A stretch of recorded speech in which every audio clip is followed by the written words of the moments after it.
안녕하세요. 지방에 살고 있는 30대 주부입니다. 마음 편하게 살고 있는 지금, 결혼 초기에 심적으로 고생이 많았던 시절 얘기를 좀 해볼까 합니다. 편하다고는 했지만 한편으로는 가슴 한구석에 편치 않는 부분도 있기에 저의 선택이 옳았던 걸까 궁금하기도 하고요. 저희 집은 살아가는 것이 조금 넉넉하여 하고 싶은 것은 무엇이든 지원해 주셨고, 제가 마케트 쪽으로 공부를 오래 했고 잘 아는 분야이다 보니 아버지께서 직접 한번 해보라며 회사를 내주셨죠. 그런데 남 밑에서 일할 때와 회사를 차려 직접 운영하는 것은 많은 차이가 있었습니다. 시행착오도 많이 겪었고 그런 과정에서 조금씩 자리를 잡아갔죠. 조금 안정이 되고 나니 직원이 더 필요했습니다. 그렇게 모집 공고를 알바 전문 사이트에 올리고 면접을 보았죠. 그렇게 면접을 보다가 지금의 남편을 만나게 되었습니다. 나이는 저보다 4살이 어렸고 대학을 갓 졸업한 나이.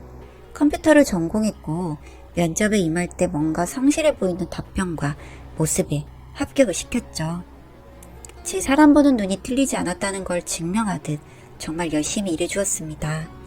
흔히들 주인의식 가지고 일하는 걸 선호한다 하는데 그런 게 참 어렵죠. 그런데 이 사람은 정말 그랬습니다. 물론 본인 클라이언트의 사이트 관리고 본인이 해야 할 일이긴 했지만 정말 최선을 다해서 고객 관리하는 것이 눈에 보였습니다. 그런 성실함과 열정에 27살의 어린아이지만 주변 사람들에게 인정받았고 회사에 있는 모두가 그를 좋아하게 되었습니다. 저 또한 그랬고요. 그런데 저는 좋아하는 게 조금 다르게 이성적으로도 멋져 보였습니다. 열심히 일하는 모습과 제가 좋아하는 스타일의 굵은 선의 외모, 과묵함까지 혼자서 좋아하기 시작했습니다. 그렇게 혼자 좋아한다고 좋아한 게 티가 났나 봅니다. 사무실 사람들이 은근히 사장님 땡땡씨 좋아하나 봐요. 장난치고 그런 게 싫지 않았습니다. 그렇게 몇 개월이 흐르니 자연스레 약간의 공식적인 커플 같은 게 되었습니다. 실제로 사적으로 연락도 안 하는데 말이죠. 그러다가 우연히 클라이언트 미팅이 있어서 같이 나가서 미팅하고 돌아오는 길이었습니다. 목마른데 커피 한잔 사들고 가자고 해서 카페에 갔죠. 그때 처음으로 사적인 대화를 좀 오래 나눴습니다. 그렇게 좀 자연스러워지고 제가 용기 내서 카톡 한 번씩 하고 그러면서 친해졌죠. 그렇게 시간이 지나니 저는 썸이라 생각하는데 이 사람은 고백을 안 해서 너무나 답답했습니다. 소주 한잔 하자고 해서 내가 누나라서 싫냐 하니 그건 아니라고 하여 그럼 왜 사귀자고 안 하냐 했더니 본인은 직원이고 저는 사장이고 저는 마음만 먹으면 더 멋진 사람 만날 수 있을 것 같은데 왜 본인한테 이러는지 모르겠다 하더라고요. 그래서 다 설명했습니다. 제 외모 이상형부터 나는 돈 많은 남자 이런 거 관심 없다고 좋아한 지 오래되었다고요. 진짜 그 순간만큼은 소녀처럼 말했어요. 그렇게 사귀게 되었죠. 물론 처음엔 사무실에서 비밀로 하기로 했고요. 그렇게 남들 모르는 스릴 있는 연애를 꽁냥꽁냥 즐겼습니다. 근데 제 나이가 30대 초반이고 더 늦으면 안 될 것 같다는 생각이 들었습니다. 남편은 어렸지만 믿음이 가는 사람이었기에 제가 먼저 결혼하고 싶다고 했어요. 남편은 고민이 많아 보였습니다. 본인이 어린 것은 문제가 되지 않는다 했어요. 그러나 모아둔 돈이 없고 큰 문제가 있다고 하더라고요. 알고 보니 남편은 정말 골칫 덩어리의 아버지를 갖고 있었습니다. 한평생 사업이니 뭐니 허파에 바람들어서 돌아다니고 덕분에 어머니는 고생만 무진장 많이 하시다가 남편이 군대가 있을 적에 돌아가신 거였습니다. 그래서 월급이 얼마 정도 떼서 빚 갚는 데 쓰고 있다고 했습니다. 그때만 해도 한번 만나 뵙고 싶었습니다. 사업이 다 잘 될 수 없는 것이고 잘을 하다가 실패를 하는 것은 나쁘지 않다 생각했으니까요. 그래서 일단 한번 아버지를 만나보자 했습니다. 그렇게 만나게 되었죠. 그런데 생각했던 것과는 전혀 달랐어요. 당장 집에 돈이 없다고 하던 남편의 말과는 다르게 차부터 시작해서 행색이 돈 좀 있는 사람처럼 보였습니다. 그래서 말뜻을 조금 이해했어요. 허파에 바람만 들어가 있다던. 만나서 이것저것 묻더니 사장이면 돈 좀 있겠네? 우스갯소리를 하시는 말이 어느 정도 진심처럼 느껴졌습니다. 결혼한다고 하니 길게 생각 안 하시고 알겠다고 하시더군요. 그래도 같이 살던 아들 이제 나하고 살아야 하니 좀 죄송스러운 마음에 빚에 대해 물었습니다. 빚이 많으시다 들었는데 규모가 어느 정도 되냐고 하니 뭐 다 정리하고 5천쯤 있으시다 하더라고요. 다다음날 바로 해드렸습니다. 남편이 부담감을 좀 내려놓을 수만 있다면 그걸로 저는 좋았으니까요. 그렇게 속전속결로 결혼했습니다. 정말 행복했습니다. 같이 출근하고 일하고 같이 퇴근하고 같이 잠들고 잠시도 떨어져 있지 않고 너무 좋았습니다. 늘 너무 도도해 보이고 무서워 보인다고 얘기 듣는 편이라 연애도 많이 못 해보았고 솔직히 제 눈에 차는 남자도 그닥 없었기에 혼자 오랜 시간 보내온 저에게 남편은 정말 삶의 활력소였습니다. 근데 하나의 고민이 생겼죠. 자주 만나자고 하시던 아버님. 뭐 정말 대도 안 한 아이템 들고 와서 투자를 해보라고 하시는데 계속 거절하는 것도 힘들었고 참 난감했죠. 그 중에는 요새 믿거라고 불리는 믿고 거르는 호텔 임대 투자까지. 그렇게 이자 하객서 써주고 원금 챙겨서 파산해버리는 업체들.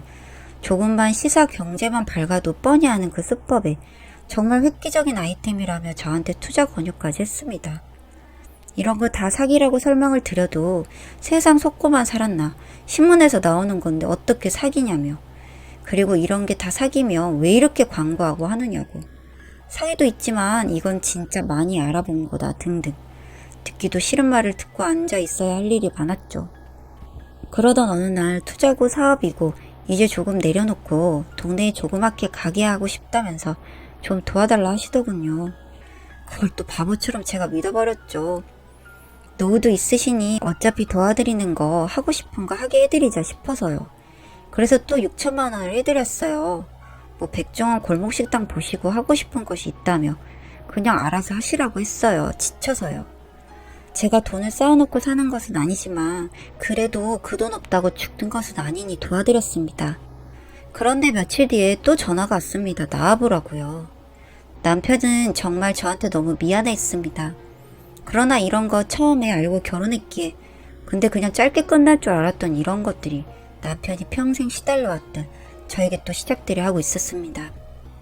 만나서 하는 얘기가 가관이었어요. 아는 사람이 소스 줘서 주식을 샀는데 지금 폭락장 만나서 많이 잃었다고요. 장사하려고 돈 해드린 걸 더 크게 장사해보고 싶어서 주식에 투자했대요. 근데 지금 폭락장 만났으니 추가 매수해서 평균 단가를 낮춰야 한대요. 참 기가 차서 말도 안 나왔죠. 이러다가 저까지 파산할 것 같아 단호하게 말씀을 드렸습니다. 더 이상 해드릴 돈도 없고 진짜 가진 현금도 없다. 더 내려가기 전에 정리하고 정리한 돈으로 그냥 쓰시면서 살라고요. 그렇게 사시다가 필요하시면 용돈도 보내드리고 할 테니 이제 사업 욕심, 투자 욕심 다 접으시고 그냥 사시라고요. 그랬더니 난리를 치셨어요. 돈 좀 있다고 며느리가 시아버지 가르치려 드느냐며 사람들 많은 곳에서 면박을 주셨죠. 도망치듯 나와서 집으로 갔어요. 그리고 남편한테 말했습니다. 이런 상황이다 하니 많이 놀래더군요. 미안하다고. 그런데 그러고 있을 때 집에 초인종이 눌러졌어요. 아버님이었죠. 짐 한 보따리 가져오시더니 여기서 좀 지낸다고 하더라고요. 도저히 참을 수가 없었어요. 꼬장도 이런 꼬장이 있나 싶고요. 뭐 하시는 거냐고 하니 시아버지가 아들 집 와서 지내지도 못하냐고 하더라고요. 그래서 저는 이런 거 원한 적 없고 모실 마음도 없다. 남편하고도 이야기 끝난 부분이 이제 나가달라고 했어요. 아버님 안 나가시면 제가 나간다고요. 여태까지 남편의 아버지라는 이유로 할 도리는 해야겠다 싶어서 나쁜 성격 참고 정말 잘해드렸는데 도저히 안 되겠어서 폭발해버렸죠. 남편이 안절부절 못하고 있는 것도 그 순간에 열받더라고요. 그래서 그냥 내가 나간다 했더니 남편이 붙잡았어요. 그래서 말했어요. 어떡할 거냐. 나랑 살래 아빠 따라갈래 하니 저랑 산다고 하더라고요. 그럼 당장 보내라고 하니 아버지 나가주세요 하더라고요. 믿었던 아들마저 제 편이니 벙쪄서는 일단 나가셨죠. 그렇게 나가고 나서 남편한테 확실히 말했어요. 해드릴 만큼 해드렸고 할 만큼 한 것 같다. 더 이상 못하고 나는 이제 만나기도 싫다고 나 이제 그렇게 살 건데 괜찮냐고 했죠. 그러니 본인도 당신 할 만큼 했다. 미안하다면 사과하더라고요. 이제 볼일 없게 알아서 잘하겠다고요. 순간 또 미안한 기분이 들어서 핏줄의 인연을 끊으라고 하는 것은 아니다. 뭐 당신 받는 월급으로 얼마씩 도와주는 것은 말 안 하겠다. 그리고 가끔 얼굴 보는 것도 뭐라 하지 않을 테니 나한테는 더 이상 신경 쓰게 하지 말아달라고 딱 말했어요.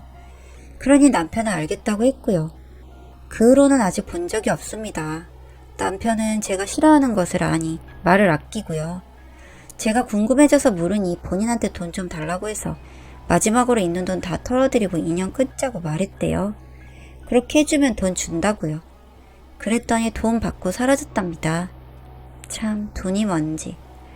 남편은 거기에 더 충격받은 것이고요. 진짜 그렇게 쉽게 알겠다고 할 줄은 몰랐대요. 그래서 이제 본인한테도 아버지는 필요 없다고. 어차피 사랑이란 걸 느껴본 적도 없고 엄마 고생시켜서 믿기만 했지만 그냥 아버지니까 참고 살았대요. 뭐 이제 둘 다 홀가분하게 둘만 생각하며 지낼 수 있게 되었습니다. 남편의 아픈 마음은 제가 늘 어루만져 주며 행복하게 잘 살아야죠. 읽어주셔서 감사합니다.